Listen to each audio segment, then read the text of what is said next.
날 때부터 맹인된 사람이라는 제목으로 우리에게 하나님의 말씀을 나눠주실 때 많은 은혜 받으시기 바랍니다.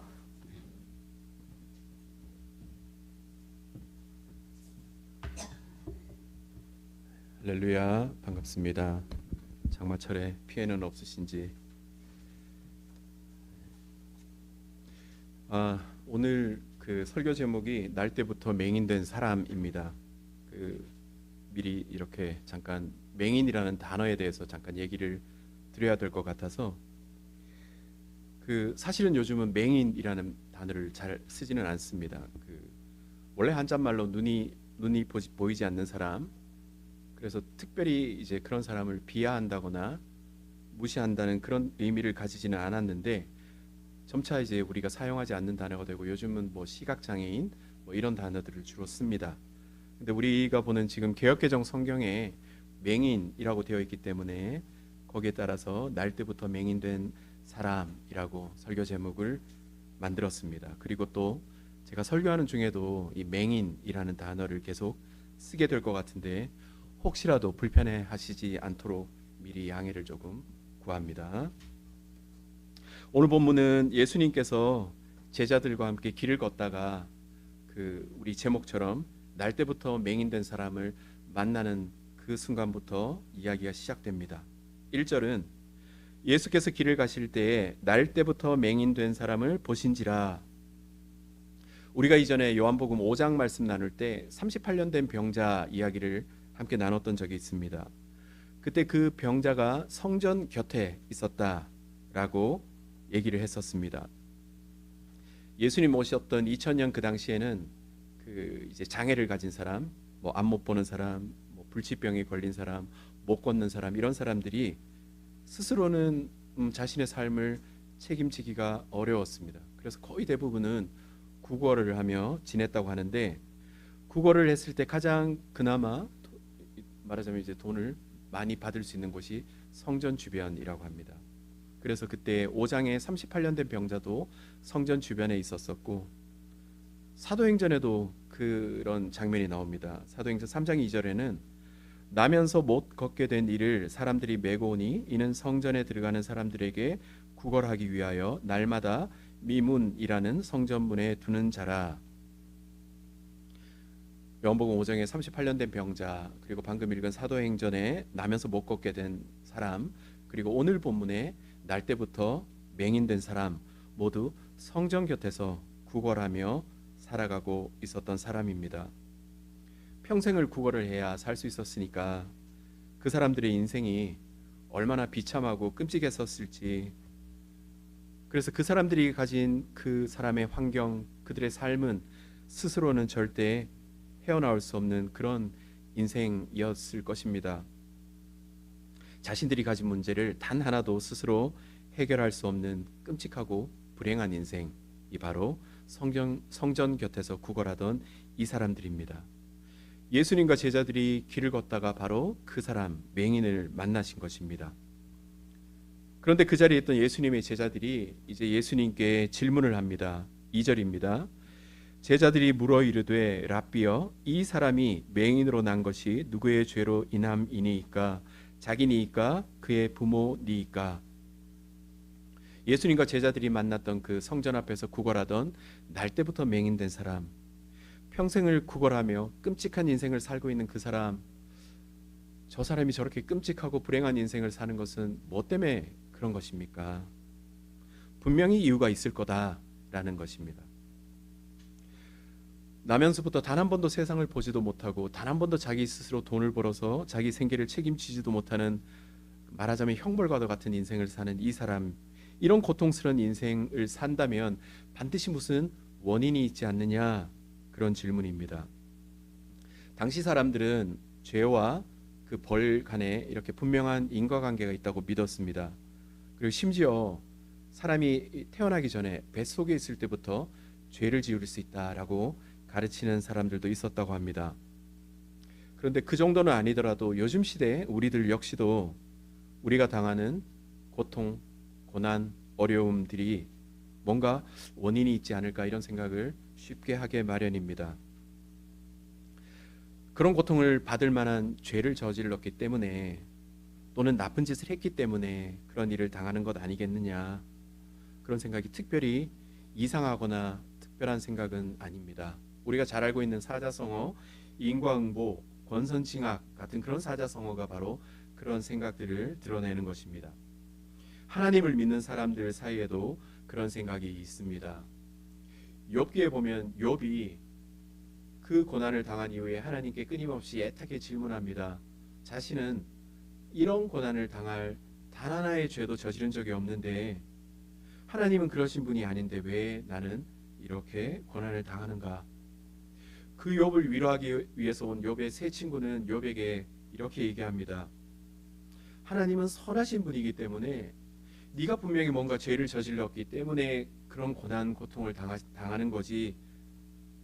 그러니 네가 모르는 그 죄를 한번 찾아봐라. 분명히 죄를 저질렀을 것이다.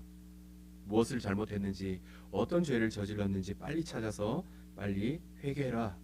뭐 그런 이야기를 합니다. 분명히 죄를 저질렀기 때문에 벌을 받는 것이다. 그렇게 생각하는 것입니다. 우리들 역시도 그런 생각들이 은연중에 깔려 있는 것입니다. 그래서 내가 뭔가를 잘못했거나 또 이렇게 죄라고 부를 만한 것들을 저질렀거나 그럴 때마다 마음이 무거워지고 죄책감이 생깁니다. 나는 왜 매번 똑같은 상황에서 똑같은 실수를 하지? 나는 왜 매번 똑같은 저 사람을 미워하고 한 대 때리고 싶지? 뭐 이런 그런 반복적으로 생각을 하게 됩니다. 나는 왜 돈 앞에서는 매번 그 욕심을 억누르지 못하고 남을 속여서라도 그 돈을 가지려고 하는가?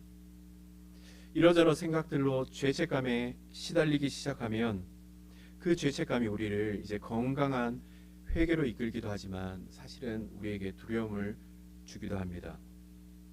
내가 지금 지은 이 나쁜 짓 때문에 벌 받는 거 아닐까? 내가 지금 겪는 고통과 고난이 예전에 지었던 그 죄 때문은 아닌가? 또는 욥처럼 아니 나는 아무리 생각해봐도 죄를 지은 적이 없는데 왜 내 인생은 이 모양 이 꼴인가? 왜 나는 이렇게 고난을 겪어야 하는가? 남들은 잘만 사는데 왜 억울하다, 이런 생각들을 하기도 합니다.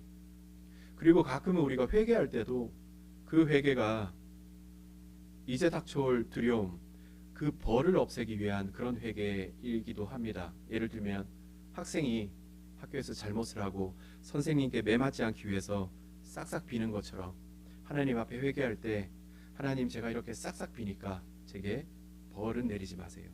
제가 고난, 고통을 당하지 않도록 해주세요. 그런 회개를 한다는 것입니다. 조금 과장된 이야기 같기는 하지만 여러분들은 어떻게 생각하십니까? 그런 경험이 없으십니까? 그런데 이런 생각을 하기 시작하면 어떤 죄로 인해서 고난, 고통, 벌을 받을 것이다, 이런 생각을 하기 시작하면 우리들은 희한하게 스스로 뭔가를 하게 만듭니다. 방금 나눈 것처럼 싹싹 빌기도 하지만 한편으로는 열심히 법도 지키고 열심히 착한 일도 하면서 이제 그 나를 이렇게 가꿉니다. 죄를 지을 때 벌을 받을 수 있다, 이 생각은 뒤집어 이야기하면 착한 일을 하면 복을 받는다, 이런 논리가 되기도 하기 때문입니다. 그래서 열심히 뭔가를 합니다. 열심히 뭔가를 하면서 스스로가 이제 점차 대단한 사람이 되고 복을 받아 마땅한 사람이 되고 스스로 의로운 사람이라 여길 수가 있게 되는 것입니다. 즉 내가 당하는 고통과 고난의 원인은 나의 죄 때문이고 내가 당하는 복이 있다면 그것은 나의 선한 행실, 나의 착한 일 때문이다, 나의 의로움 때문이다 생각한다는 것입니다. 모든 출발점이 나로 인해서 그 사람에게서 그 출발점과 원인을 찾는 것입니다. 내가 또는 이 사람이 도대체 무엇을 어떻게 해야 복을 받을지, 무엇을 어떻게 했길래 벌을 받는지가 늘 궁금한 것입니다. 그래서 오늘 본문 2절에서 제자들이 예수님께 그런 질문을 했던 것입니다. 2절 말씀을 제가 다시 한번 읽어드리겠습니다. 제자들이 물어 이르되 랍비여, 이 사람이 맹인으로 난 것이 누구의 죄로 인함이니까? 자기니까 그의 부모니까? 도대체 이런 고통스러운 인생은 누구의 죄 때문에 그런 것입니까? 그런 질문에 예수님께서는 이렇게 대답하십니다. 3절입니다. 같이 읽겠습니다. 시작. 예수께서 대답하시되 이 사람이나 그 부모의 죄로 인한 것이 아니라 그에게서 하나님이 하시는 일을 나타내고자 하심이라. 그 사람이나 그 부모의 죄가 아니다. 그 사람에게서 하나님이 하시는 일을 나타내시기 위함이다. 이게 무슨 말입니까? 하나님께서 당신이 하시는 일을 나타내시기 위해서 그 사람을 맹인되게 하셨다라는 말이 아닙니다. 그 사람이 맹인이 돼서 그렇게 고난을 받고 있을 때 제자들이 궁금해했던 질문, 그 원인, 그 사람의 죄인지 이 사람의 죄인지 누구의 죄인지 그 원인이 아니라 그 사람에게서 하나님이 하시는 일을 나타내시는 그 하나님의 일을 바라보라, 그 말씀입니다. 하나님께서 나타내고자 하는 그 일, 그것을 보라 말씀하시는 것입니다. 하나님께서 하시는 일에 초점을 맞추라. 그 사람을 통해서 하나님을 바라보라. 도대체 하나님은 어떤 분이시고 어떤 일을 하시고 그것을 보라는 말씀입니다. 인과응보나 권선징화 그런 인간의 철학이 아니라 하나님께서 지금 그 맹인의 삶을 통해서 무언가를 말씀하고 계시다. 그 말씀을 들어보라 라는 것입니다. 그런데 여기서 우리는 한 가지 질문 생깁니다. 하나님께서 그 맹인의 삶을 통해서 무언가를 말씀하신다. 무언가 당신이 하시는 그 일을 나타내신다 하더라도 그 맹인의 삶은 너무너무 비참하고 고통스러운 삶인 것입니다. 좀 억울한 삶이죠. 불공평한 것 아닙니까? 그런 질문을 우리는 하게 되는 것입니다. 왜 꼭 그런 삶이어야만, 왜 꼭 이 사람이 그런 지독한 고난을 받아야만 하나님께서 당신의 일을 나타내실 수 있는 것입니까? 우리는 질문하게 됩니다. 잠깐 전도서의 말씀을 함께 보도록 하겠습니다. 조금 긴 말씀인데 말씀을 깊이 음미하면서 한번 들어보시기 바랍니다. 3장 1절에서 8절 제가 읽어드리겠습니다. 범사에 기한이 있고 천하 만사가 다 때가 있나니 날 때가 있고 죽을 때가 있으며 심을 때가 있고 심은 것을 뽑을 때가 있으며 죽일 때가 있고 치료할 때가 있으며 허울 때가 있고 세울 때가 있으며 울 때가 있고 웃을 때가 있으며 슬퍼할 때가 있고 춤출 때가 있으며 돌을 던져버릴 때가 있고 돌을 거둘 때가 있으며 안을 때가 있고 안는 일을 멀리할 때가 있으며 찾을 때가 있고 잃을 때가 있으며 지킬 때가 있고 버릴 때가 있으며 찢을 때가 있고 꿰맬 때가 있으며 잠잠할 때가 있고 말할 때가 있으며 사랑할 때가 있고 미워할 때가 있으며 전쟁할 때가 있고 평화할 때가 있느니라. 방금 읽은 전도서 이 3장의 말씀은 주로 하나님의 절대적인 주권을 상징하는 말씀으로 우리에게 잘 알려진 말씀입니다. 모든 것이 다 때가 있는데 그 때를 정하시는 분은 오직 하나님이시다. 그런데 우리가 이 말씀 읽을 때 주의해서 읽어야 될 한 가지가 있습니다. 방금 제가 8절에 있는 말씀을 읽었는데 이럴 때가 있고 저럴 때가 있고 이럴 때가 있고 저럴 때가 있고, 근데 혹시 그 말씀을 들으면서 좋을 때도 있고 나쁠 때도 있다 이렇게 듣지는 않으셨는지 한번 질문해 보시기 바랍니다. 하나님께서는 그렇게 말씀하고 있지 않다는 것입니다. 예를 들어 2절 말씀을 보면 날 때도 있고 죽을 때도 있다. 그러면 날 때는 좋은 것 같고 죽을 때는 나쁜 것 같으니 우리의 생각과 비슷하다고 할 수 있는데 그 뒤에 이어지는 심을 때가 있고 심은 것을 뽑을 때가 있다. 심을 때 파종할 때가 있고 심은 것을 뽑을 때 수확할 때가 있다. 따지고 보면 둘 다 좋은 것일 수가 있다는 것입니다. 그래서 방금 읽었던 3장 1절에서 8절 8개 절의 모든 말씀은 좋은 때가 있으면 나쁜 때도 있다 이런 의미로 하시는 말씀이 아니라는 것입니다. 어려운 일을 당하면 나중에 복 받을 때도 있다. 힘든 일을 겪으면 나중에 편해질 때도 있다. 날 때부터 맹인이었던 사람이 고달픈 인생을 살면 나중에 행복하고 형통한 삶을 살 때도 온다. 그 말씀을 하고 계신 게 아니라는 것입니다. 방금 읽은 전도서 말씀은 어떤 때에 그 상황의 좋고 나쁨을 말씀하는 것이 아니라 모든 때 그 때를 주관하시는 분이 하나님이시라는 것이고, 말씀하시는 그 모든 때를 섭리하시는 분 또한 하나님이라는 것입니다. 그런데 그 하나님께서, 모든 때를 주관하시는 하나님께서 그 어떤 때와 그 어떤 상황도 아름답지 않은 것이 없도록 하신다. 그것이 우리 전도서의 말씀입니다. 이어지는 전도서 3장 11절 말씀을 한번 보겠습니다. 하나님이 모든 것을 지으시되 때를 따라 아름답게 하셨고 또 사람들에게는 영원을 사모하는 마음을 주셨느니라. 그러나 하나님이 하시는 일에 시종을 사람으로 측량할 수 없게 하셨도다. 하나님께서 지으신 모든 것을 때에 따라 아름답게 하셨다. 우리 인간은 그 놀라운 신비를 다 이해할 수는 없지만 분명한 것은 하나님께서 모든 것을 때에 따라 아름답게 하셨다. 단 하나도 아름답지 않은 것이 없도록 하나님께서 하셨다라는 말씀입니다. 그래서 우리가 아까 했던 질문을 다시 한번 떠올려 봅니다. 하나님께서 날 때부터 맹인된 사람의 삶을 통하여 하나님께서 하시는 일을 나타내려고 하신다. 그렇더라도 그 맹인의 삶은 너무나 억울하고 너무나 아프고 너무나 불행한 것 아닙니까? 불공평한 것 아닙니까? 이게 우리의 질문이었습니다. 우리 삶 가운데도 이런 질문을 합니다. 내가 겪고 있는 고통이나 고난의 시간이, 그 시간을 통해서 하나님께서 하시는 일을 나타내려 하신다. 머리로는 이해가 되는데 그래도 너무 힘듭니다. 너무 아픕니다. 억울한 일 아닙니까? 왜 내게만? 그런데 전도서를 통해서 우리에게 말씀하시는 하나님은 그 모든 때와 그 모든 상황을 아름답게 하신다라고 우리의 질문에 대답하십니다. 아름답지 않은 것이 하나도 없게 하신다라고 가르쳐 주시는 것입니다. 날 때부터 맹인된 사람, 그 사람의 삶, 우리가 상상만 해도 끔찍한 그 삶, 그리고 또는 지금 현재 고난, 고통을 겪고 있는 우리들의 삶, 그 삶을 통해서 하나님께서 뭔가를 하시는데, 사실 우리는 그 시작과 끝을 알 수는 없지만 그 어떤 때, 그 어떤 상황도 아름답지 않은 것이 단 하나도 없도록 하나님께서 일하신다라는 것입니다. 그래서 지금은 너무 아파서 눈물이 나지만 하나님께서 분명 아름답게 하시는다, 그 사실만은 우리가 신뢰할 수 있다라는 것입니다.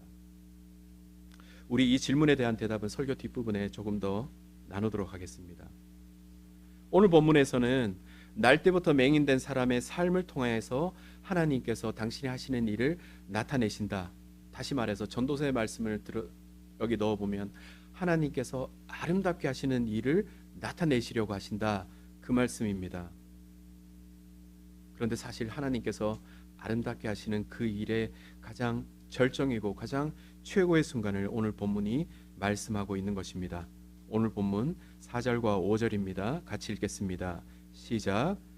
때가 아직 낮음에 나를 보내신 이의 일을 우리가 하여야 하리라. 밤이 오리니 그때는 아무도 일할 수 없느니라. 내가 세상에 있는 동안에는 세상의 빛이로라. 예수님께서 하시는 말씀입니다. 예수님께서는 하나님께서 정하신 때, 그 낮의 때, 우리가 일할 수 있는 바로 그 때에 하나님께서 나를 보내셨다 말씀합니다. 예수님을 보내셨다 말씀합니다. 하나님께서 하나님의 일을 하시기 위해서 예수님을 이 땅에 보내셨다. 모든 때를 가장 아름답게 하시는 하나님께서 바로 그 아름답게 하시는 그 일을 위해서 예수님을 이 땅에 보내셨다는 것입니다. 예수님을 세상의 빛으로 보내셨다라는 것입니다. 사실은 요한복음 처음부터 줄곧 하나님께서는 그 말씀을 우리에게 전하고 있었습니다. 모든 것을 아름답게 하신 하나님께서 그 아름다움의 절정인 예수님을 이 세상에 빛으로 보내셨다라는 것입니다. 요한복음 1장 9절과 8장 12절 말씀입니다. 제가 읽어드리겠습니다. 참 빛, 곧 세상에 와서 각 사람에게 비추는 빛이 있었나니, 예수님을 가리키는 말씀입니다. 8장 12절, 예수께서 또 말씀하여 이르시되 나는 세상의 빛이니 나를 따르는 자는 어둠에 다니지 아니하고 생명의 빛을 얻으리라. 참빛, 세상의 빛으로 오신 예수님께서 당신을 따르는 자는 더 이상 어둠에 다니지 않고 생명의 빛을 얻을 것이다. 줄곧 말씀해 오셨던 것입니다. 그리고 그게 진짜임을 오늘 날 때부터 맹인된 사람을 통하여 보여주시고 계시는 것입니다. 그 사람을 통해서 하나님께서 하시는 일, 그 아름다운 일, 하나님께서 하시는 모든 아름다운 일 중에서도 가장 최고의 아름다움을 나타내고 계시는 것입니다. 그것을 제자들에게 보여주시고 또 그 말씀 읽는 우리들에게 보여주시는 것입니다. 6절과 7절, 오늘 보면 6절과 7절 말씀입니다. 제가 읽겠습니다. 이 말씀을 하시고 땅에 침을 뱉어 진흙을 이겨 그의 눈에 바르시고 이르시되 실로암 못에 가서 씻으라 하시니, 실로암은 번역하면 보냄을 받았다는 뜻이라. 이에 가서 씻고 밝은 눈으로 왔더라. 사실 제가 설교하면서 가장 아름다운 일을 계속 말씀드렸는데 갑자기 침 뱉는 장면이 나옵니다. 제가 예전에 이 성경 말씀 처음 읽었을 때 정말로 이렇게 생각했습니다. 아니, 예수님께서 침을 뱉어서 진흙과 이겨서 눈에 바르고 연못에서 씻어서 눈이 떠졌다면 지금도 그렇게 하면 되지 않을까?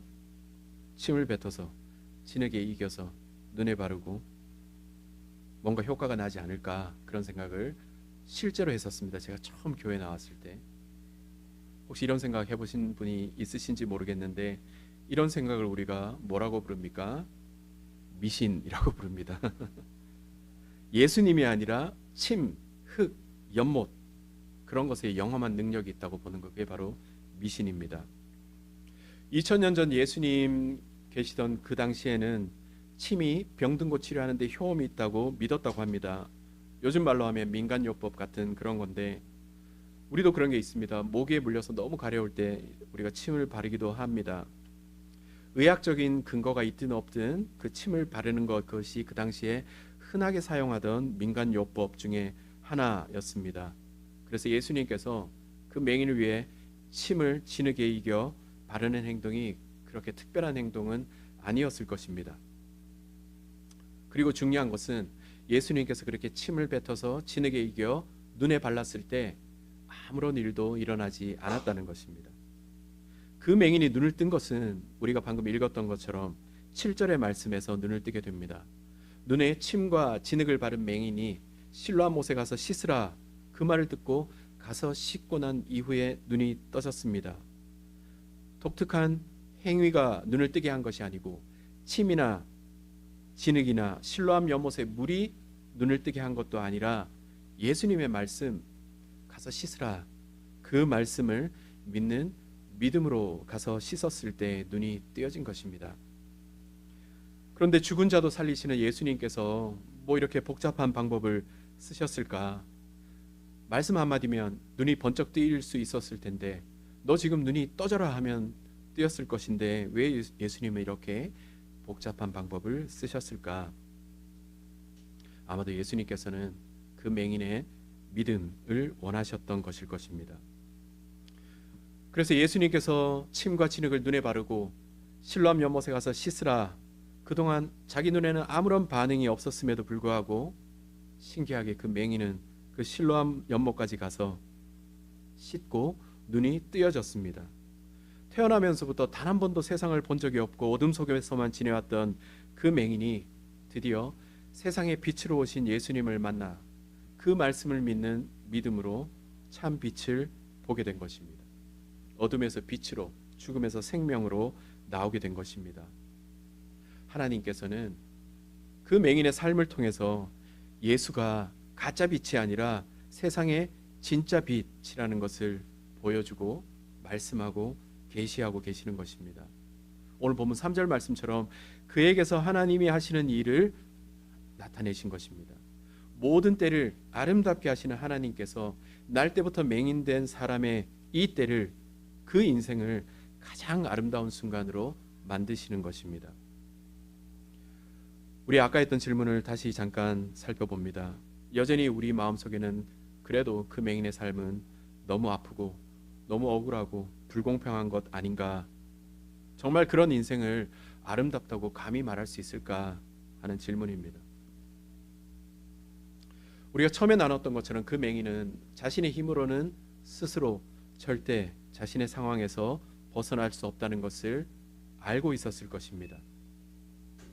그 긴 인생을 통해서, 그 고난을 통해서, 그 깜깜한 인생을 통해서 아마도 그 사실을 알고 있었을 것입니다. 그 맹인이 날 때부터 맹인이 되어 어둡고 고달픈 인생을 살아보지 못했었다면, 자신에게 아무런 힘도 아무런 능력도 없다는 것을 경험해보지 못했었다면, 예수님이 오셨을 때 과연 그 맹인이 예수님의 말씀을 들었을까? 만약 그렇다면 그 맹인이 지나온 모든 인생이 바로 지금 이 순간 예수님을 만나는 이 때를 위해서 반드시 필요한 시간 아니었을까 생각하는 것입니다. 너무 가슴이 아프지만 그 맹인의 고통, 고난의 시간이 아니었다면 그 누가 맹인을 찾아오더라도 무슨 소용이 있었을까?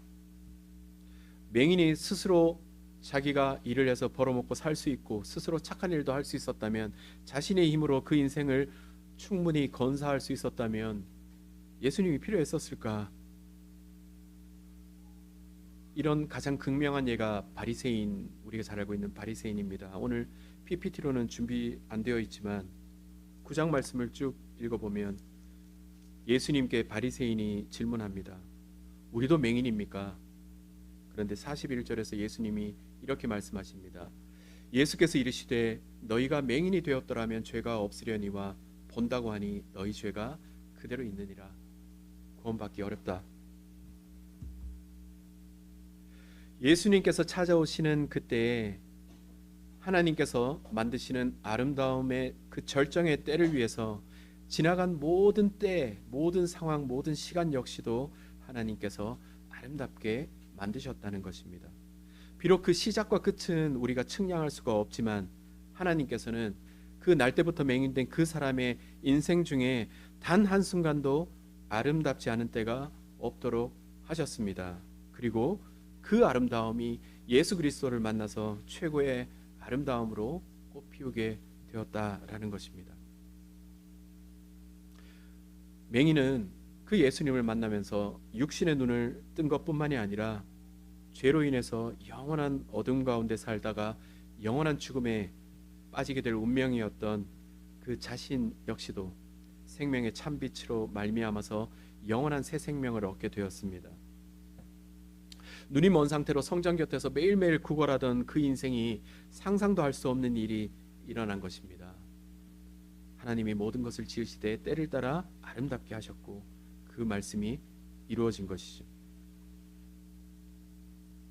바로 세상의 빛으로 오신 예수 그리스도를 통하여 그 일이 일어났습니다. 우리들은 어떻습니까? 우리들의 인생은 비록 육신의 눈은 떠서 세상은 볼 수 있지만 죄로 인해서 날 때부터 어둠 가운데 살 수밖에 없었던 맹인된 사람이 바로 우리입니다. 영적인 눈이 감겨서 아무것도 볼 수 없는 진짜 맹인이 바로 저와 여러분입니다. 그런 우리들을 보고 찾아오신 분이 바로 세상의 빛으로 오신 예수 그리스도라는 것입니다. 그리고 그분이 우리의 눈을 뜨게 하셨습니다. 저는 나이가 많이 들어서 교회를 처음 나가게 되었습니다. 40대를 넘어서 교회를 처음 나갔었습니다. 그때 예수님께서 저를 찾아오셨던 것이죠. 그런데 제 인생에 40년이 넘는 긴 세월 동안 저는 예수님을 모르고 지냈습니다. 그래서 가끔 생각해 보면 그 세월이 너무 안타깝기도 하고 속상하기도 한데, 곰곰이 생각해 보면 그 모든 것이 정말 정확하게 잘 맞춰진 퍼즐 조각과도 같다라는 생각을 할 때가 너무나 많이 있습니다. 예수님을 모른 채 지냈던 40년의 그 긴 시간이 없었다면 예수님을 만날 수 있었을까? 예수님을 만나는 그때를 위해서 어쩌면 반드시 필요한 40년이었을 것이다 라고 생각하는 것입니다. 그래서 제 인생을 보자면 예수님을 만난 그때 뿐만이 아니라 예수님을 모르고 지냈던 40여 년의 그 어둠의 때 역시도 모두 하나님께서 단 한순간도 빠뜨리지 않고 때를 따라 아름답게 하셨다라고 믿습니다.